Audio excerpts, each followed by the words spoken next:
This is the Keychron V4. The V series are Keychron's budget custom mechanical keyboards with an ABS plastic case, steel plate, Hotswappable PCB, screw-in stabilizers and south-facing RGB. According to Keychron, the keyboard is fully customizable using QMK or VIA support. The color options are translucent frosted black or non-translucent carbon black. It has height adjustment with 2 sets of feet, giving 3 angle options. You can get this keyboard in bare bone or fully assembled configurations. If you go for the fully assembled version, you get the choice of Keychron K Pro switches in red, blue or brown, and you get the very nice quality double shot OSA PBT keycaps with Windows and Mac modifiers included.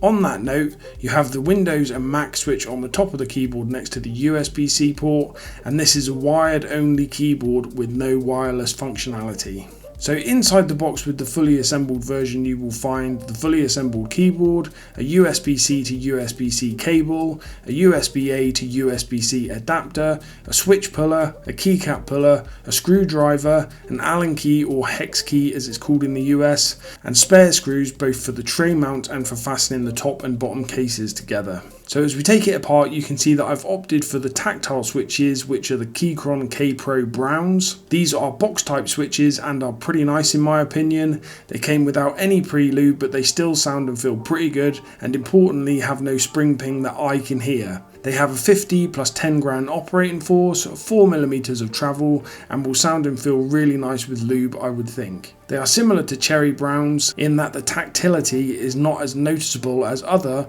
more premium tactile switches. Disassembly of the keyboard is incredibly easy. Keycaps off, switches out, top case off, plate and PCB out, and then plate and PCB apart. From here you can remove the plate mount stabilizers. These come generously pre-lubed and feel and sound very nice stock. I've tried to show this as best I can here on camera, but the stems have this kind of plastic lip choking the hole through the stem inside which the wire sits and moves. This will be doing a similar job to the Holy Mod. Also, the wire clips on the housings grip the wire as securely as I've seen in a set of stabilizers before, which will reduce ticking and rattling of the wire here, which is a common problem. The materials and build quality is exactly the same as the V1. The materials are extremely high quality for the price, and the build is absolutely fantastic. While I put the keyboard back together, I just want to share my general thoughts on the keyboard. With the V1, I opted for the bare bones configuration so as I could choose my own switches and keycaps.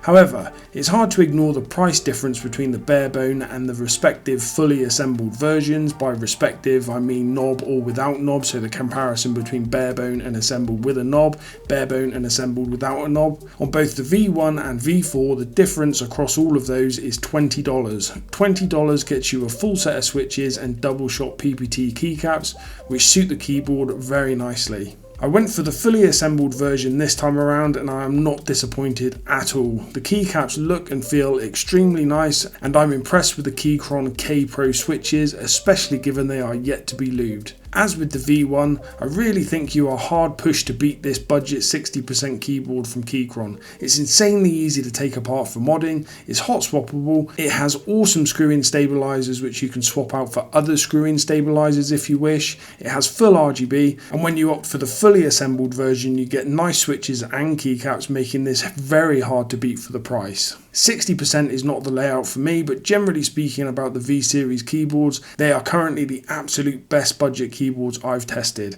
I absolutely love them. Now let's jump into the typing test so as you can hear for yourself. This is as it came with the pre-lubed stabs and unlubed switches. Absolutely no other mods done by me yet.